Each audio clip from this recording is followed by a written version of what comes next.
But I would say if you're a long-term investor, tread carefully if you're especially an investor. But if you're a home buyer, this is the time to nail it. You go and buy the right thing at the right price.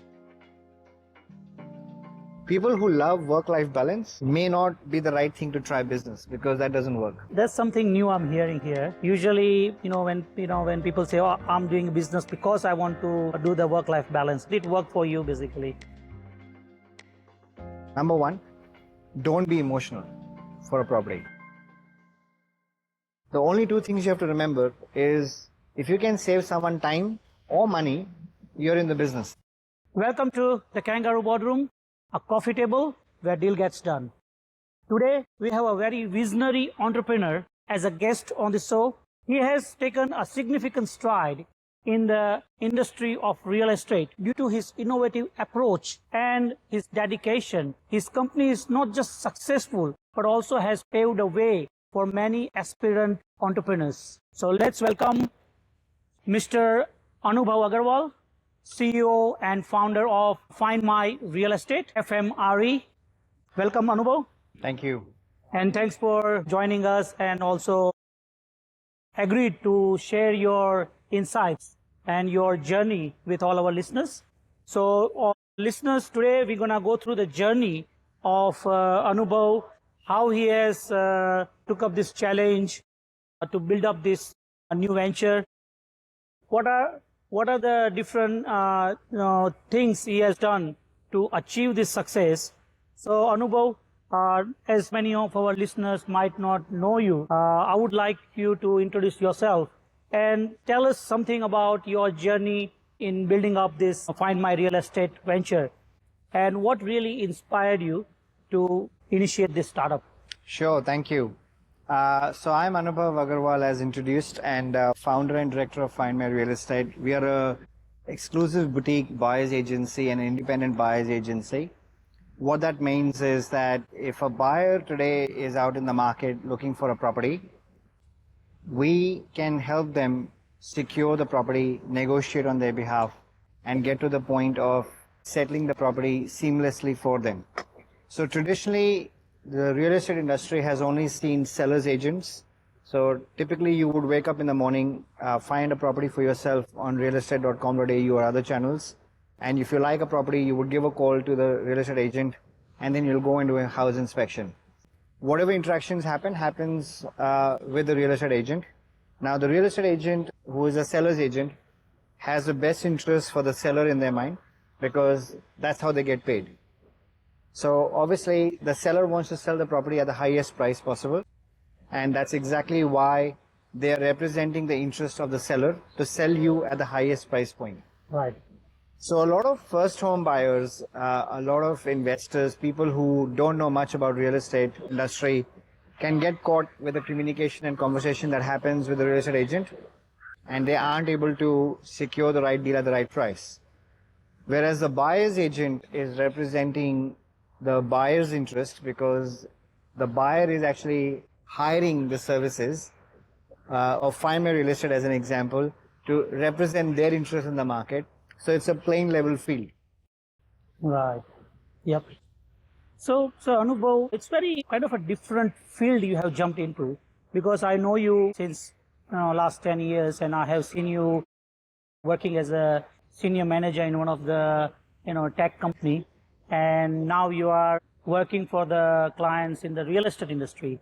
So what really made you shift from a 9-to-5 grind to this business basically, as we said? Yeah, absolutely. Look, I mean, firstly, IT was never 9 to 5, as we all know.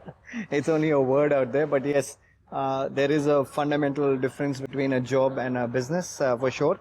I guess it comes down to passion, and passion for something that you want more than money, and it's passion for freedom, passion for changing lives, and really making a difference out there, right? Not that we did not do that in IT with the consulting that we did. Yes, we came from a large organization, and then starting all over from scratch was not easy, but what kept me going and the inspiration was I had so much knowledge and experience with property that I could put it to use for people that are very naive and they have no idea how to buy investments all over Australia.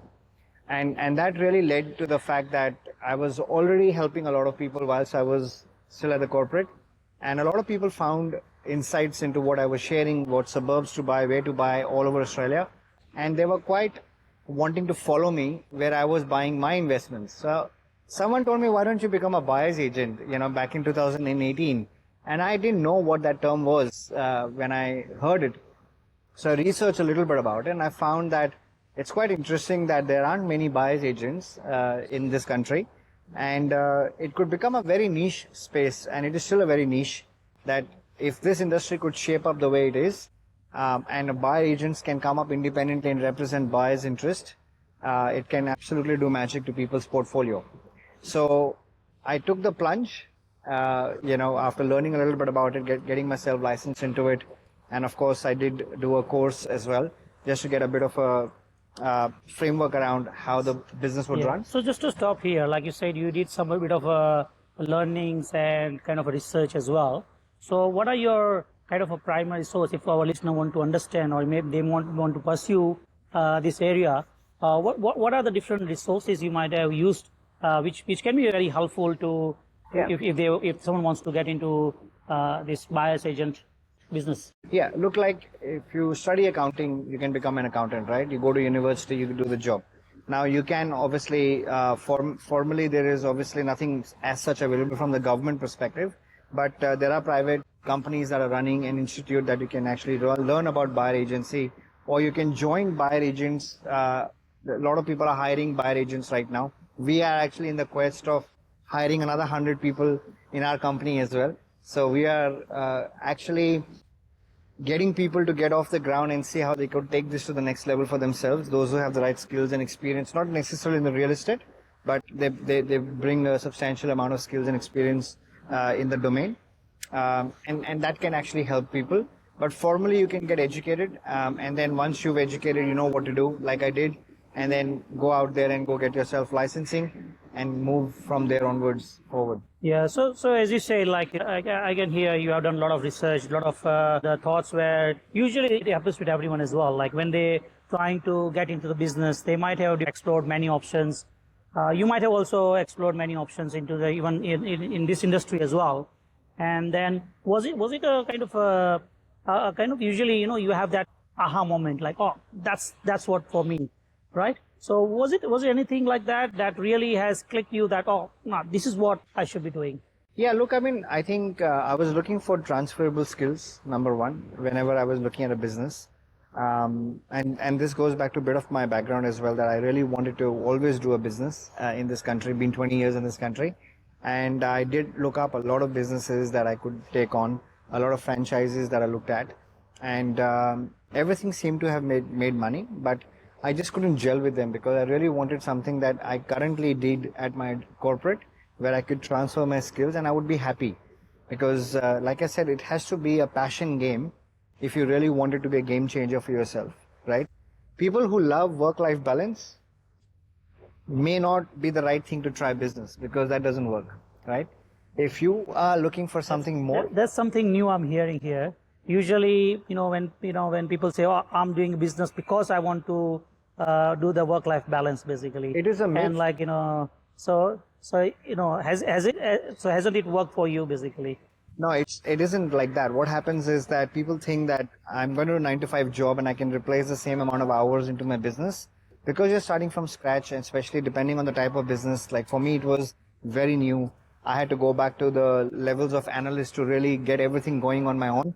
Where I stopped putting slides together in senior roles, I had to go back into start doing that all by myself. And you're wearing all the hats, right? From marketing, sales, delivery, to, handling escalations, to generate leads, going into networking events. Obviously, then the tools, the processes, everything comes together, right? So it's a lot for a single person to take on board, especially if it is a very unconventional type of way of you going, right?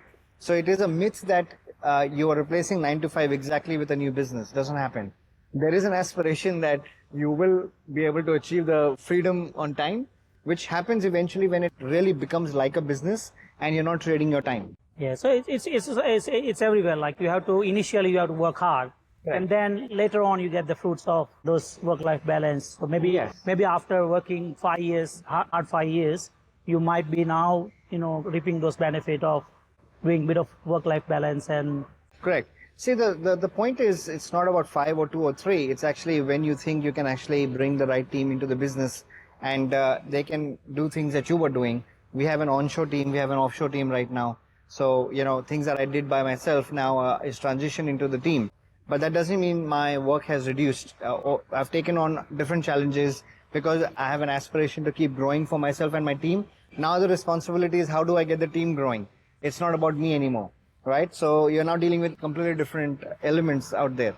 But mind you that hard work is going to be in anything you do in life. However, when you attach passion with that hard work, it doesn't feel like work. right. It doesn't feel like work at all, right? You might be putting in more hours, but you internally find that energy when you've got the passion to do that. And that's why when I was looking at which business I want to do, I couldn't settle on things like, let's get a 7-Eleven, let's get a bottle shop, let's get a milk shop. I just couldn't do it. I needed transferable skills. So I needed to do something where it's consulting because that's been my core skill. And I really wanted to make a difference in people's lives. So I found that this is a space where I'm most comfortable by talking to people, by challenging their thought process and getting them to go on the right path of financial freedom. Right, exactly. So now let's jump a topic a bit. Because you are a kind of an real estate expert, because you've been working in that for a very long time. Looking at recent fluctuations we have seen during COVID, post-COVID, the economy is not stable, and in this, so what are the trends you seeing in the real estate market, and what are the different challenges that is coming up? Yeah, look, I guess we've already been in a challenging situation right now over the last couple of years with high interest rates. People are struggling to keep the lights on. Inflation has really taken the toll as well on people. So, and I think that challenge is starting to see a lot more with a lot of businesses shutting down, and also has a significant impact on individuals as well. With salaries not going up, and obviously people are not getting bonuses. So that directly has an impact on real estate as well. Now, depending on the price points and affordability factors, the markets are different in different areas. So, for example, there are 15,000 suburbs in Australia, and every suburb is a market in its own right. So it's quite distributed. So it's not like what's happening in Melbourne is happening in Sydney, or for that matter in Queensland. Like at the moment we are buying in Queensland, South Australia and Perth. For every property that we are buying within the $500,000 to $600,000 range, we are finding at least 15 to 20 offers alongside with that. So it's a really hot market. It's a seller's market. Talk in Melbourne, it's absolutely cold right now. There are so many listings out there. It's a buyer's market in Melbourne, broadly speaking. And that's why I said it's not one market, right? It's what your money can allow you to buy and where we can stretch your dollars to go beyond. Right. So now looking at the trend, what we see here is that in Melbourne right now, as you said, the prices are very fluctuating and probably it's a buyer's kind of market. But then right now in Melbourne, our research shows that the prices are actually below replacement cost. That's what everyone is talking about.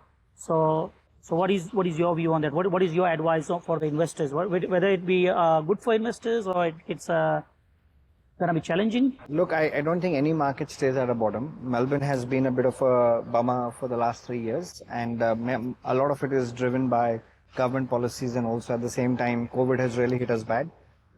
Having said that, it's at a point where Melbourne is going to start to rise as interest rates starts to come down. But when interest rates start to come down, and we are hoping this happens in this month itself, in February, we are in 2025, but also it could happen in maybe April, May, doesn't matter. But the point is it's happening in the next 3 to 4 months. And if that occurs, what that means is people get the confidence, consumer confidence returns, and first thing people do is check their borrowing capacities and they'll go and invest. So for Melbourne market, it's good news, but as they say, when tides come, all boats are going to rise. Some will rise higher than some will go lower. But there's still good news that we will see. And of course, there's federal elections around the corner in April, May as well. And then we may have state elections next year in November. So there's a bit of a play out there. But I would say if you're a long-term investor, tread carefully if you're especially an investor, but if you're a home buyer, this is the time to nail it. You go and buy the right thing at the right price, you'll be laughing in few years. Right. Yeah. Thanks for the tip. Again, it's not an advice. Talk to us. Yeah. No, but your experience, right? And probably you know better than anyone else because you've been researching, you've been seeing the data behind it, right? So yeah, when we talk about the data, like let's talk about how much of technology you use for your benefit in this business. So any business, what is the role of technology you see? I think tech is going to be playing a big role everywhere, and I don't think you can go away with that. Like AI is coming in at the rapid and fast pace that we are all seeing, and it's so disruptive that there is always a new tool, and things are getting obsolete very fast. So we are adopting to changes that are coming up because every business needs to realign, and you can already see that we used to talk about AI 25 years ago. When we heard first time about AI, and then of course we were practically looking at how AI models would actually work. But it was very hard to, at that point in time, see how this would touch every human being to the point that every single tool has got AI built into it now. If you use Google Gmail, it's got AI in it. You got Microsoft, you got AI in it, right? And you got things to support you. So I think AI is going to be part of your life. It just depends on businesses embracing it, and we are absolutely doing it. For example, you would have chatbots, which are again a very old concept, but generative AI is changing the way how things are going to be responded to, how a marketing is being done, how a customer will actually feel about the whole service. So a lot of that is happening. But at the tools level, we've obviously got a lot of analytics going on the data that we use, because without data, it's like, your left arm is paralyzed. Your left arm is your tools and your data, and your right arm is your experience, So when you put those things together, and you use it in the right way and in the balanced way, we can find the right solution. Right. Yeah. So yeah, it is paramount that in this age probably we should be using technology, but not at the cost of your experience. Shouldn't shut down your experience. No, absolutely not. Mind basically. See, real estate is a lag, right? Any data that comes in real estate comes after some time, then from the transactions already occurred. So, for example, you're signing a contract, and there is a date on it and there is a price on it, right? That information is not available to you for at least next 2 to 3 weeks, essentially, right? So only when that's put in, it's actually going to be channelized through different reports. So which means you're already in a lag. So you're always trying to catch up, but there can be a lot of things that happen within the 2 to 3 weeks. So that only experience and keeping your ears on the ground can really help you what's going on. For example, government policies can change within the 3 weeks and can change the complete entire way of how your next portfolio would look like. I'll give you an example of this real time, right? In Melbourne, we knew that lots of real estate changes were made by the former premier, right? And those changes were not very conducive for the investors, right? Right. And we picked that up very early on as soon as those were announced, and we were like, this may not actually make sense. Whilst the data from AI perspective, forecasting all said Melbourne's going to go up, everything is going to go up, and you're going to have such huge success. Data looked all right, right? But when you're hearing these things that government is making these changes, this is where experience comes in, and you're like, what does this mean for real estate? What does this mean? How do we see this data transpire down the line? And then we made a decision that we will stop buying in Victoria completely, right, for investors, which we did. And for good 1.5 years, we didn't buy a single property in Victoria at the back of that. But soon after that announcement, and we made the decision, the premier resigned, right? And then we did see that the market hasn't picked up for the last 2 to 3 years, right? In Melbourne's almost flat, right? And so many areas are also in negative.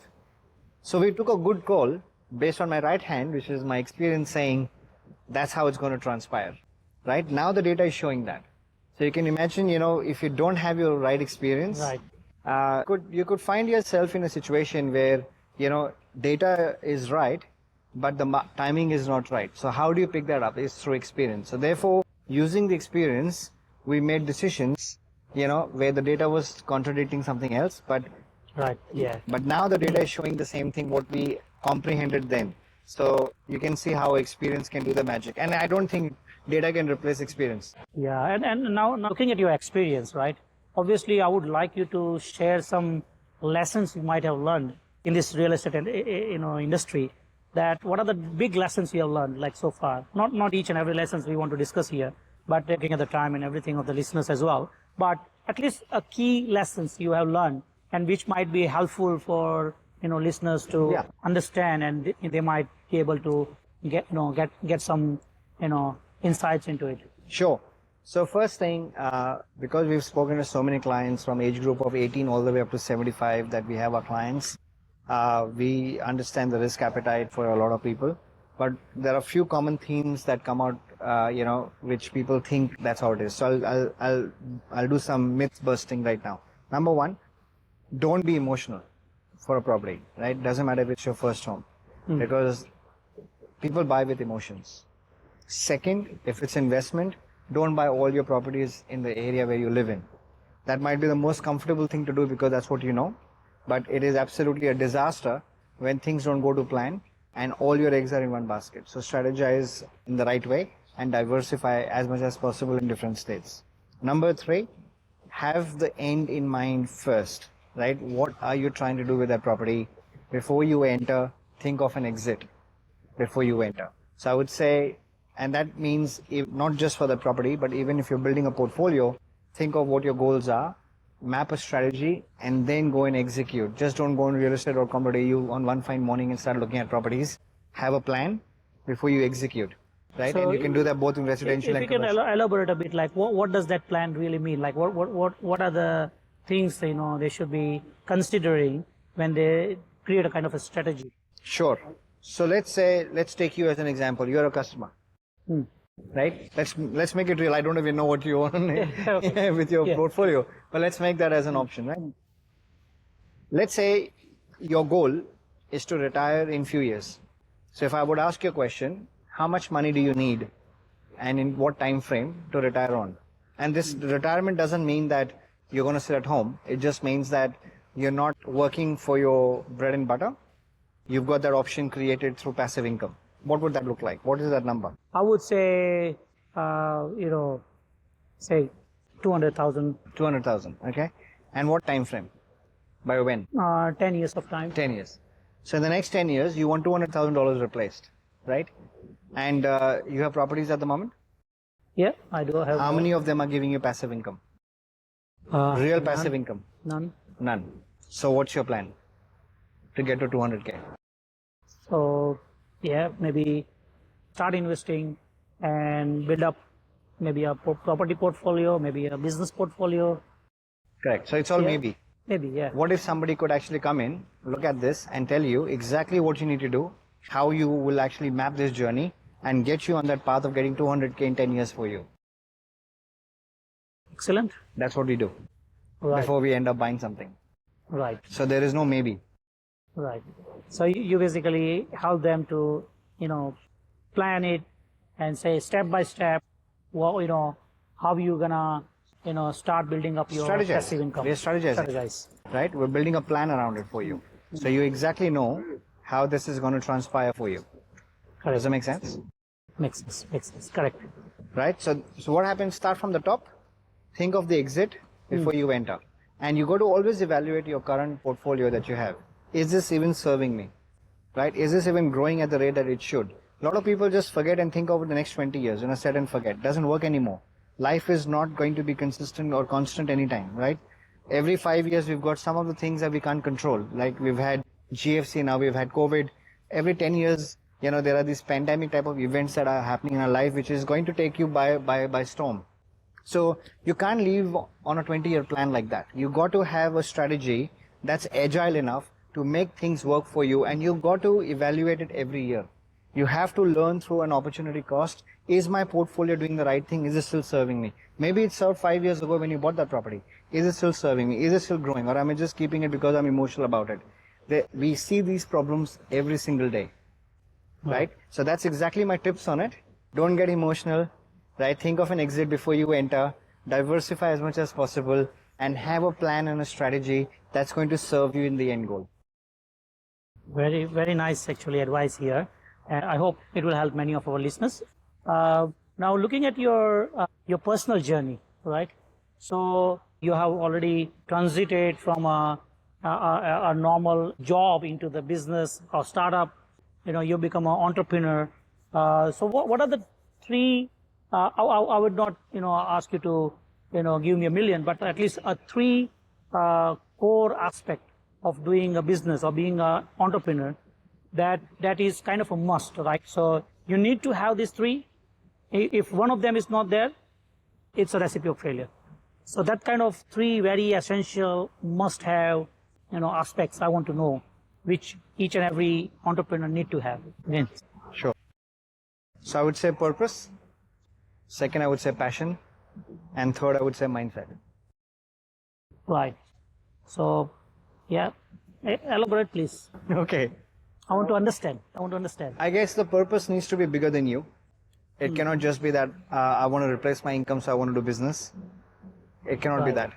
It has to be an impact that you can make beyond yourself. That will let you going, right? Second, passion. Passion allows you to see this as a different proposition for yourself and for people that you're going to help. And it's going to let you keep going even at times when things are bad. You don't give up. That's passion. And three is mindset. You got to be thinking like a millionaire before you can earn a million, right? And that actually means you have to have a rich mindset. You have to take a lot of things in stride. You have to do learnings every day. You got to read books. You got to do whatever it takes you to keep going. You got to collaborate. You got to leverage.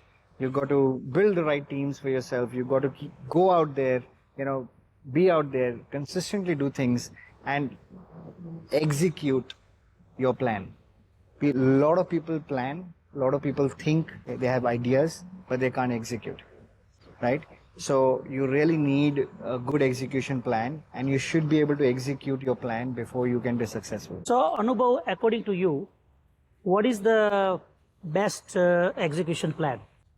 How do you say this is a good execution plan and it should work for anyone, basically, as in general? Yeah, look, what I meant by execution is that you need to be hands-on in your business, right? You cannot just do a strategy and you cannot just plan a business and get people just together and they'll do the job for you. You've got to be the person who is able to get their hands dirty, right? You can plan as much as you want. You can think great about yourself, but unless it is put together and it is actually working on the ground, it is not executable. Whether, for example, when I started my business, I did not have a figure in my mind what I'm going to make out of this. I just wanted to get into it because I had so much passion towards this real estate and helping people out. I knew I could offer something to the market or to people that many of them did not have, right? Because of my training, my previous background, and having 25 years of experience in property, I could change lives, right? The way I've just spoken to you about as well. Yeah. How we could turn around your $200,000 in 10 years. I have a plan for you, even without you telling me what it is, without me even knowing your risk appetite. But I can create a plan for you, right? So this comes with experience, right? So I knew there was something I can offer. Now, if I did not take steps towards working towards that, or how I'm going to roll out this service, how I'm going to market this service, how I'm going to talk to the customer, how I'm going to serve the customer, and I haven't created those things in my business to be able to allow me to do that efficiently, then I don't have an execution plan. So it's more of a kind of a tangible actions. Actions. The actions, basically. That's right. That need to be put up into that execution plan. 100%. That today I'm going to do this, tomorrow I'm going to do this, and this is how I'm going to build up. And consistently. Right. You got to do that consistently. Every small change is far better than doing nothing. You got to take that action consistently, right? Consistency is the key to success on anything you want. People don't have consistency. People don't have discipline. Yeah, they do for a while and then. Yeah, you're like, okay, it's too hard. I'm going to give it up, right? For example, and we haven't done much. So it's very easy to give up, to be honest. Yeah. It is, and that's why I said mindset is important. A strong mindset with a passion and purpose will never let you lose the focus. So was it any time in your journey where you might have also felt like, okay, it's too much, let's give up? I feel it every day. Huh? This is the thought comes every day. Oh God, I'm tired. And how you overcome it? There's challenges every day. I started this business almost 6 years ago, right? So now, actually it is 6 years over now. So, but every day when I wake up, I feel that I have not yet started. And there's so much more to achieve. whilst you call me a successful entrepreneur, for me, I think there's so much more yet to do before I would call myself a successful entrepreneur. Look at the perspective, right? And therefore, I feel that, maybe it's going to take another lifetime to do this job. But that's because there's so much aspirations that I want to achieve. Yes, I've done the foundation level. I've done all those things. I've achieved something. It's not that, I'm going hungry if I don't work for next 5 days. I don't have to think of those things. But as I said, my next passion in my business is to get my team going, right? They need to be successful as well. So what keeps me awake at night is how they are going to be successful. The problem has shifted. First it was me, now it's them, right? So passion for people, passion for purpose, and making that life-changing decisions that people are taking in a business to come over, try this out, and be here, that keeps me going, because failure is not an option. Right. You can fail, and I think it's good to fail multiple times, but you got to revive out of that very quickly, right? Fail fast concept, Yeah. right? If you fail fast, you've got to find alternative ways very quickly rather than getting disappointed and, just saying, okay, I'm Get done. carried away with it. There's a lot of things that did not work as I planned, right? There are a lot of things, the way I think financial models will work, the way I thought maybe marketing would work, hasn't worked, right? So there's always, what do we do? Okay, well, this hasn't worked. Let's try something else. Let's try something else. You've got to keep going out there. Talk to right consultants, talk to right people, read a lot about it, and then you can make the right decision. Tools I used 5 years ago are no good to me right now. We are again doing, we're retooling the whole thing. The CRM I've been using is very bulky and heavy. It's not useful for me in my sales and marketing. So we are right now going through retooling the whole thing. I'm rebuilding the website right now as I'm talking to you, right? So why do I need to do all that? So it almost feels like you're starting everything again, right? Because if you're rebuilding website, you're retooling, what does that mean? But you're doing it for a purpose because you want to scale it differently. It's not a solopreneur game anymore. Right. If I'm going to build a team of 100, I've got 15 right now all over Australia, and we want 100 people all over Australia, the game has to change.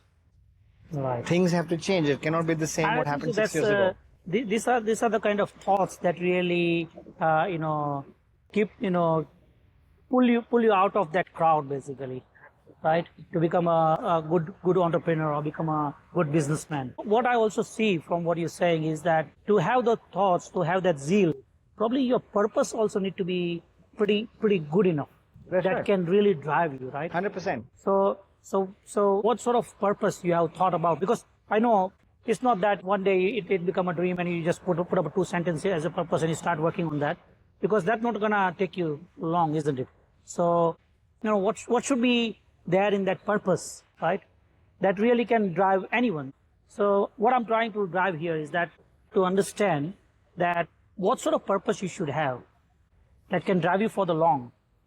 It's like a fuel, right? That's what I said. The purpose has to be bigger than you. Number one. The Kangaroo Boardroom, right? You spend 8 hours to plan 1 hour of podcast like this. Eventually this will monetize through different channels. Where is the money going? For charity. Definitely. So that is your purpose. Yes. And it's bigger than you. Right? True. So you're spending this time to serve someone else. For charity. So it's like more customer centric purpose, basically. It has to be more than you. More than you. Correct. You can't be selfish. This thing is not about you. Yes. You can't be selfish. It's a medium to get charity going. Right. And I fully buy into this because you're doing this more than for yourself. True. Find Me Real Estate is at a point where it is not about me anymore. We need to have a sustainable model that works for the team, that works for people. Outside, if there is a client, to them it is completely seamless. They will enjoy the journey. They'll build their portfolios. They're making money. You got like a team of how many? 10, 50, how many? 15. 15 people there. You still Another 4 coming on board. You're again hiring more and more. That means it is actually working for the people, and you doing a lot for the people anyway. So that's your purpose is working here. I really, from a client perspective, absolutely working 100%. We can see outcomes. I've just come out of a call right now, and the client just called me and he said we bought some 3 properties for him not too long ago, just around COVID time frame. And the other day I had given him a nudge about 2 weeks ago. I said, go and find out how much equity you've built. And he's got $400,000 of equity in a couple of his properties, right? And he's going to pull out 300K out of that. and he's going to now buy commercial property with me, right? This money didn't exist if he did not take the action. Exactly. Right? So I feel at that level, my purpose is being fulfilled because he's able to progress further, right, into his portfolio building. Now, same thing, if the team is doing what I did 6 years ago and what I created with the processes we have in place right now, I'm sure people can go a long way, if they're really passionate about trying to make a change. And it doesn't have to be this business. Anything you do. You could be selling a milk bottle, but you've got to have the passion to do it the right way. I met a gentleman. I was traveling to Japan, and I was in 10 to 11 days in Japan. There was this boy who moved from Australia back to Japan. His parents moved from Japan to Australia many years ago to give better life to children, right? And he's got he's got a sibling as well. And he is born here, brought up here, and when he decided to do something for himself, he said, I want to be a tourist guide. But because his roots are Japan, he wanted to go back and do this in Japan actually. So he went to Japan. He did that for 2 years there. He loves the culture of his own country. Right. And his parents' purpose was that they want to give him better life here. And when I spoke to him, he doesn't want to come back here. He wants to live in Japan, right? And he does tourism there as a guide. But the way he does things as a guide, it's not like you're going into a bus with 40 to 50 people and you're on a mic and talking about it here. This is the site, that's the site, that's what's happening, and that's it. And you're like clocking it like a business operation. Everyone does that. Yeah, everyone does that. But his passion was like in between those sites, he's connecting with everyone individually. He goes to the people's place at the seat and he's connecting with them individually. Where did you come from? Right? What brought you to Japan? Right? What do you like about Japan? And he's talking about his experiences as well. He did that with every customer. Not that there were 50, we were about a bunch of maybe 20 people, but he did that with every customer. Guess who took the tips away? This guy got maximum tip that day. Wow. Because he connected with people, right? I went to the same bus company with another operator who was there and another guide, and he was the typical tourist guide that we all see. He did not get any tips at the end of the day. Yeah, it's all about passion. Passion. Yeah. Connecting. Yeah. Right. And I think so. That pops out another aspect that everyone need to take into consideration is about connecting to the people, isn't it? Absolutely. You can make money in anything and everything. The only two things you have to remember is if you can save someone time or money, you're in the business. Absolutely. Save time or money, you're in the business. The second biggest thing is, as Steve Jobs said, stay hungry, stay foolish. That's your passion. That's it. That keeps you going. You will not stop. If you have the passion for it and you are hungry and you stay foolish because you're always learning, you're going to keep growing. That's a great insights into it. And definitely, as we have discussed, connecting, and the example we have seen here is it's all about networking. It's all about talking to the people. And what I've heard is that people buy from the people. They don't buy from the shop, basically. So yeah, definitely it is very important. And I think so. You said it right, that your passion, your purpose, that will keep you going for long. Thanks very much, Anubhav. That is really great insight. And I hope many of the aspiring entrepreneur listeners who are listening at this time would be inspired by your insights, your experience you have shared with us. Thank you very much for coming to the Kangaroo Boardroom, and we appreciate you have shared your personal journey with us, and that will definitely help us long way, be successful, or maybe to start up a new business, or to any aspiring entrepreneurs. Thank you very much, Anubhav, and we'll be definitely keep inviting you time and again, because there will be many stories you might want to share. But looking at the time, probably we would stop here, and probably we would take we'll try to reflect on what you have said, because you have actually shared so many things with us, and we'll try to reflect on it, and it has definitely given us good insights into the real estate market, into your personal journey as an entrepreneur, and obviously your sharing of your wisdom it will really help. Thank you so much, Chintan, for having me on Kangaroo Boardroom. It was a pleasure to be here, and I hope this message goes out to millions out there because a lot of people are struggling, and I think if they can take away a few things out of it that can really inspire them to take action for themselves and really put that into action, that would be wonderful. So thank you for inviting. That's a motive actually, right? Because in books, you can read many things, you can see many videos from many people, but when you hear from the story of someone, you will be able to easily understand what is the practicality And of people it. can relate. Yeah, they can relate exactly. So yeah, that's the point of it, and probably yeah, and I think so. Hopefully that should work for the listeners. Perfect. Yeah, thank you very Thank much, you. Anubhav. No worries. Cheers. See ya. Thank you. Thank you for watching our podcast, The Kangaroo Boardroom. Stay connected on our social media platforms.